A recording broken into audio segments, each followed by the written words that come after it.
Chapter 12 Home. As soon as we had walked at least half a block from school, Mom said, "So, how'd it go? Did you like it?" "Not yet, Mom. When we get home," I said. The moment we got inside the house, I ran to my room and threw myself onto my bed. I could tell Mom didn't know what was up, and I guess I really didn't either. I felt very sad and a tiny bit happy at the exact same time, kind of like that laughing, crying feeling all over again.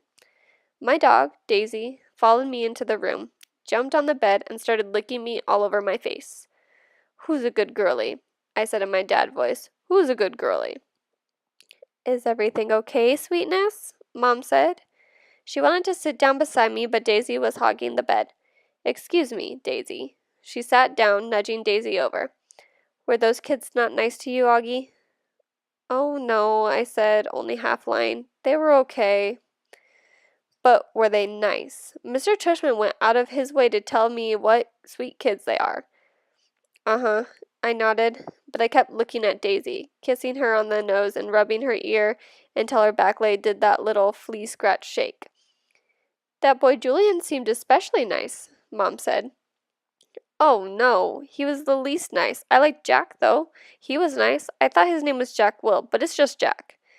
"Wait, maybe I'm getting them confused. Which one was the one with the dark hair that was brushed forward?" "Julian." "And he wasn't nice?" "No, not nice." "Oh." She thought about this for a second. "Okay, so he's the kind of kid who's one way in front of grown-ups and another way in front of kids?" "Yeah, I guess." "Ugh, I hate those," she answered, nodding. He was like, "So, August, what's the deal with your face?" I said, looking at Daisy the whole time. "Were you in a fire or something?" Mom didn't say anything. When I looked up at her, I could tell she was completely shocked. "He didn't say it in a mean way," I said quickly. "He was just asking." Mom nodded. "But I really like Jack," I said. "He was like, 'Shut up, Julian,' and Charlotte was like, 'You're so rude, Julian.'" Mom nodded again. She pressed her fingers on her forehead like she was pushing against a headache. "I'm so sorry, Augie," she said quietly. Her cheeks were bright red. "No, it's okay, Mom, really." "You don't have to go to school if you don't want, sweetie." "I want to," I said. "Augie." "Really, Mom, I want to." And I wasn't lying. Chapter 13 First Day Jitters. Okay, so I admit that the first day of school, I was so nervous that the butterflies in my stomach were more like pigeons flying around my insides. Mom and Dad were probably a little nervous too, but they acted all excited for me, taking pictures of me and Via before we left the house since it was Via's first day of school too. Up until a few days before, we still weren't sure I would be going to school at all. After my tour of the school, Mom and Dad had reversed sides on whether I should go or not. Mom was now the one saying I shouldn't go, and Dad was saying I should. Dad had told me he was really proud of how I had handled myself with Julian and that I was turning into quite the strong man. And I heard him tell Mom that he now thought she had been right all along. But Mom, I could tell, wasn't so sure anymore. When Dad told her that he and Via wanted to walk me to school today, too, since it was on the way to the subway station, Mom seemed relieved that we would all be going together. And I guess I was too. Even though Beecher Prep is just a few blocks from our house, I've only been on that block a couple of times before. In general, I try to avoid blocks where there are lots of kids roaming around. On our block, everybody knows me and I know everybody. I know every brick and every tree trunk and every crack in the sidewalk. I know Mrs. Grimaldi, the lady who's always sitting by her window, and the old guy who walks up and down the street whistling like a bird. I know the deli on the corner where Mom gets our bagels and the waitress at the coffee shop who all call me Honey and give me lollipops whenever they see me. I love my neighborhood of North River Heights, which is why it is so strange to be walking down these blocks feeling like it was all new to me suddenly. Amesfort Avenue, a street I've been down a million times, looked totally different for some reason, full of people I never saw before, waiting for buses, pushing strollers. We crossed Amesfort and turned up Heights Place. Via walked next to me like she usually does, and Mom and Dad were behind us. As soon as we turned the corner, we saw all the kids in front of the school, hundreds of them, talking to each other in little groups, laughing, or standing with all their parents who were talking to other parents. I kept my head way down. "Everyone's just as nervous as you are," said Via in my ear. "Just remember that this is everyone's first day of school, okay?" Mr. Tushman was greeting students and parents in front of the school entrance. I have to admit, so far, nothing bad had happened. I didn't catch anyone staring or even noticing me. Only once did I look up to see some girls looking my way and whispering with their hands cupped over their mouths, but they looked away when they saw me notice them. We reached the front entrance. "Okay, so this is it, big boy," said Dad, putting his hands on top of my shoulders. "Have a great first day. I love you," said Via, giving me a big kiss and a hug. "You too," I said. "I love you, Augie," said Dad, hugging me. "Bye." Then Mom hugged me, but I could tell she was about to cry, which would have totally embarrassed me, so I just gave her a fast, hard hug, turned, and disappeared into the school. Chapter 14, Locks. I went straight to room 301 on the 3rd floor. Now I was glad I'd gone on that little tour because I knew exactly where to go and didn't have to look up once. I noticed that some kids were definitely staring at me now. I did my thing of pretending not to notice. I went inside the classroom, and the teacher was writing on the chalkboard while all the kids started sitting at different desks. The desks were in half circle facing the chalkboard, so I chose the desk in the middle toward the back, which I thought would make it harder for anyone to stare at me. I still kept my head way down, just looking up enough from under my bangs to see everyone's feet. As the desk started to fill up, I did notice that no one sat down next to me.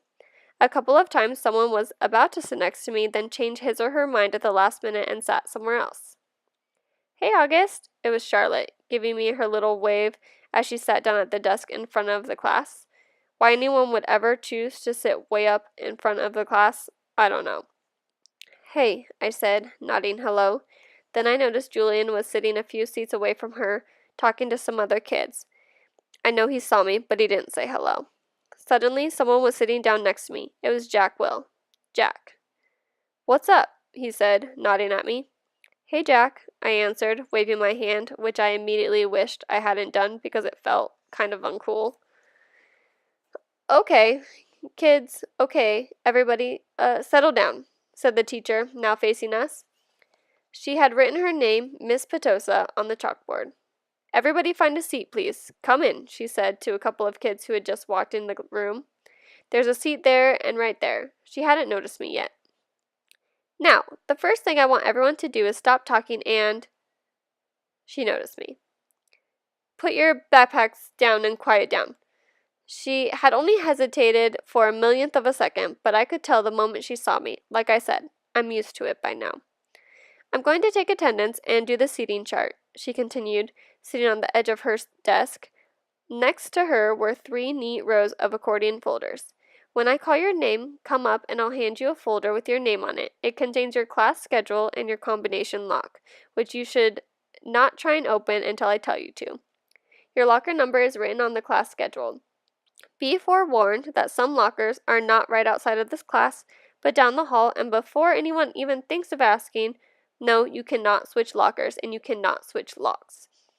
Then, if there's time at the end of this period, we're all going to get to know each other a little better, okay? Okay." She picked up the clipboard on her desk and started reading the names out loud. "Okay, so, Julian Albans," she said, looking up. Julian raised his hand and said, "Here," at the same time. "Hi, Julian," she said, making a note on her seating chart. She picked up the very first folder and held it out toward him. "Come pick it up," she said, kind of no nonsense. He got up and took it from her. "Jimena Chen?" She handed a folder to each kid as she read off the names. As she went down the list, I noticed that the seat next to me was the only one still empty, even though there were 2 kids sitting at one desk just a few seats away. When she called the name of one of them, a big kid named Henry Joplin, who already looked like a teenager, she said, "Henry, there's an empty desk right over there. Why don't you take that seat, okay?" She handed him his folder and pointed to the desk next to mine. Although I didn't look at him directly, I could tell Henry did not want to move next to me, just by the way he dragged his backpack on the floor as he came over, like he was moving in slow motion. Then he plopped his backpack up really high on the right side of the desk so it was kind of like a wall between his desk and mine. Maya Markowitz, Miss Petosa was saying. Here, said a girl about 4 desks down from me. Miles Norrie? Here, said the kid that had been sitting with Henry Joplin. As he walked back to his desk, I saw him shoot Henry a poor you look. August Pullman, said Miss Petosa. Here, I said quietly, raising my hand a bit. Hi, August, she said, smiling at me very nicely when I went up to get my folder. I kind of felt everyone's eyes burning into my back for a few seconds. I stood in the front of the class, and everybody looked down when I walked back to my desk. I resisted spinning the combination when I sat down, even though everyone else was doing it, because she had specifically told us not to. I was already pretty good at opening locks anyway, because I've used them in my bike. Henry kept trying to open his lock but couldn't do it. He was getting frustrated and kind of cursing under his breath. Miss Petosa called out the next few names. The last name was Jack Will. After she handed Jack his folder, she said, Okay, so, everybody write your combinations down somewhere safe that you won't forget, okay? But if you do forget, which happens at least 3.2 times per semester, Mrs. Garcia has a list of all the combination numbers. Now go ahead, take your locks out of your folders and spend a couple of minutes practicing how to open them. Though I know some of you went ahead and did that anyway. She was looking at Henry when she said that. And in the meanwhile, I'll tell you guys a little something about myself. And then you guys can tell me a little about yourselves and we'll, get to know each other. Sound good? Good. She smiled at everyone, though I felt like she was smiling at me the most. It wasn't a shiny smile like Mrs. Garcia's smile, but a normal smile, like she meant it. She looked very different from what I thought teachers were going to look like. I guess I thought she'd look like Miss Fowl from Jimmy Neutron, an old lady with a big bun on top of her head. But in fact, she looked exactly like Mon Mothma from Star Wars Episode 4. Haircut kind of like a boy's, and a big white shirt kind of like a tunic. She turned around and started writing on the chalkboard. Henry still couldn't get his lock open, and he was getting more and more frustrated every time someone else popped one open. He got really annoyed when I was able to open mine on the first try. The funny thing is, if he hadn't put the backpack between us, I most definitely would have offered to help him.